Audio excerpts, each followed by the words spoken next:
Pro Wrestling Magic. Knights of Columbus in Ridgefield Park. Wrestling fans of Pro Wrestling Magic. I am longtime independent wrestling fan Robert.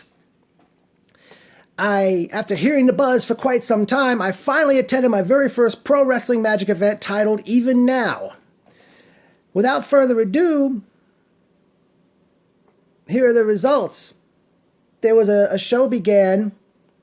The show began with Mind Eraser Mike Braca defeating Stevie Shields.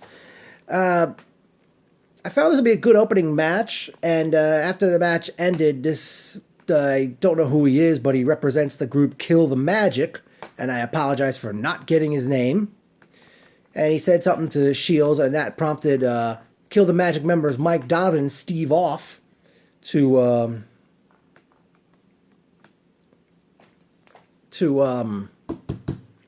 attack Shields, and that brought out Hoost Traplash and Matt Sells, which led up to Hoost Traplash and Matt Sells defeating Mike Donovan and Steve Off. And after the match ended, Aaron Bradley and Matty Ice of Kill the Magic hit the ring, attacking Traplash and Sells until Magic hits the ring and made the save and challenged them to a six-man tag team match right then and there, but Kill the Magic decided not to. Now up next, the King of New York, AC Negro, comes out and talks about the fact that he won the heavyweight championship at Looks Like We Made It last month, and former champion Picture Perfect Ricky Martinez came to the curtain, hit someone with a chair, and wanted a piece of Negro right then and there.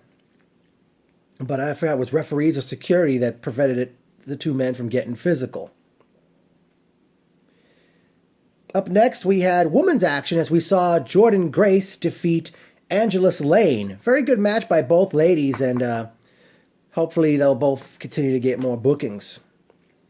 Up next, the Down Boys come out and they address the fact that they wanted a rematch with the tag team champions, the Amazing Graysons. The Graysons come out and the two teams exchange a bit of a war of words, and Graysons are about to leave and the Down Boys attack them, and then all of a sudden Adam Payne comes to the crowd, goes after the Down Boys and shake hands with the Graysons, and I don't know where that really will lead up to. Up next, back to the wrestling as we saw Limitless Keith Lee defeat WWE legend Hardcore Holly in a very good matchup. Gotta say, Holly looks to still be in great shape, and I didn't notice he had gotten a tattoo on his shoulder. Holly put Lee over after the match in a promo, and I forgot what else he said.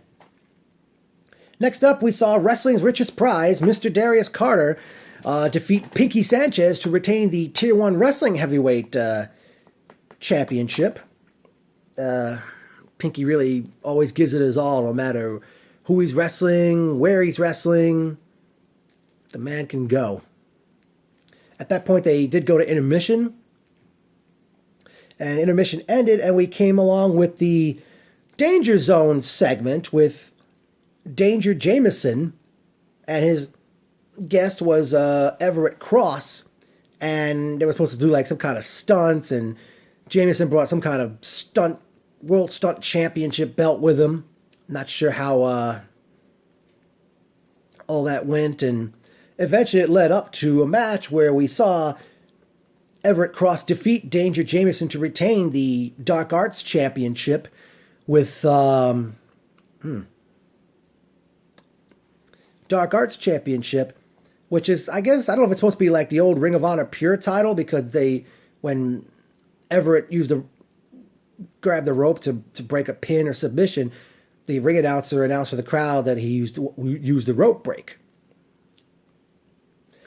Okay, up next we had,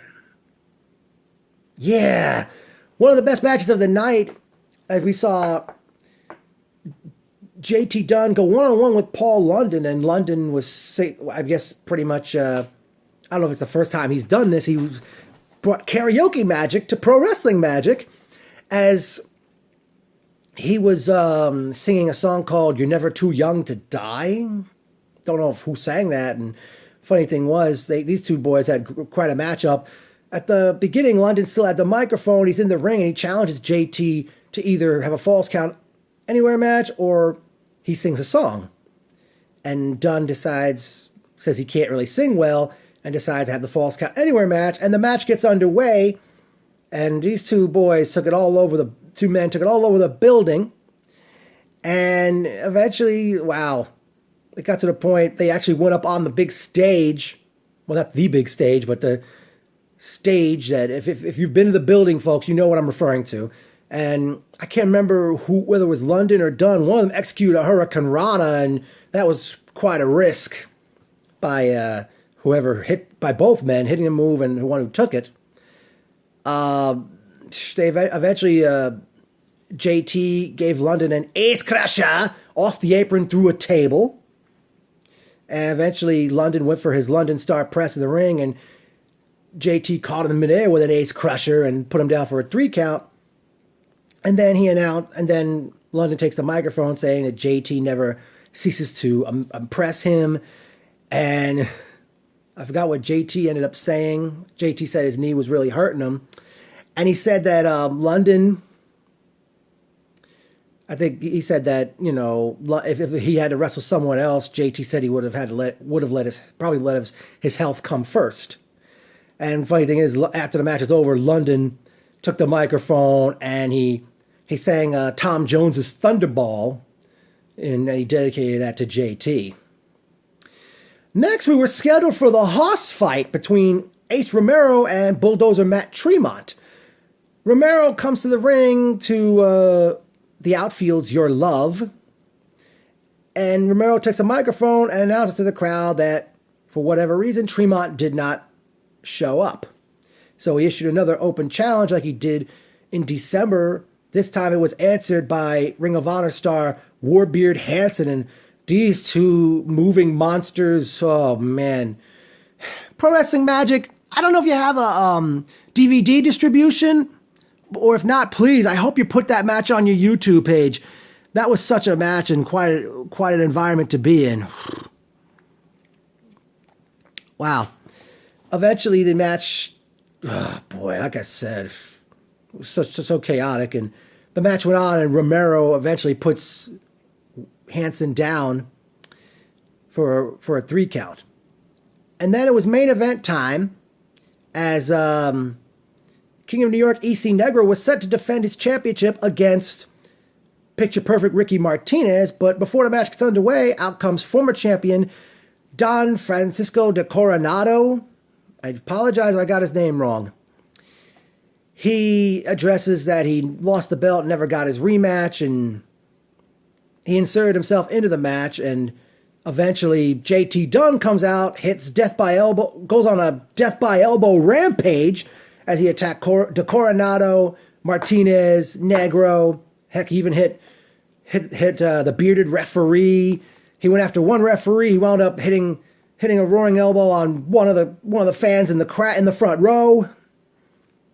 And I forgot what else happened at that point, but obviously the match was a no contest, and King of New York EC Negro still the heavyweight champion. Personal notes: it was great seeing Susie and Julian for this particular show. There was this one young lady right in front of me. She seemed to really enjoy the show, and I don't know if I made her laugh with some of the things I said throughout the night. She's definitely good looking. I'm guessing either she's already with someone she loves, or if not, she's just a teenager right now. But who's to say if I'd be sitting near her at the show? She was quite the fan. Some personal quotes here. Come on, Green Lantern, pull yourself together. This gentleman sitting right next to me, who I was surprised to find out is Adam Payne's father, making reference to Mighty Racer Mike Braca during his match. PG, please. Some guy in the crowd during the women's match. Thank you for being a friend, Golden Girl. King of New York, EC Negro, when he noticed an elderly woman as he was about to enter the ring. Pro Wrestling Magic returns on Saturday, March 18th, as they present Somewhere in the Night. Already scheduled to appear for that very show, JT Dunn, JFDC, King of New York, EC Negro, Picture Perfect Ricky Martinez, Sonia Strong, Rachel Ellering, who is the daughter of wrestling manager Precious Paul Ellering, Danny Moff, TJ Marconi, Darius Carter, Ace Romero, Everett Cross, Kill the Magic, and many more.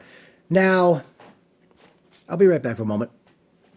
I forgot to mention about that young lady sitting in front of me.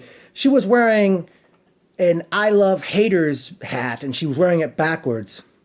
Now, I will return to Pro Wrestling Magic eventually, but I got a question for you, Pro Wrestling Magic fans, and anyone else that may watch this.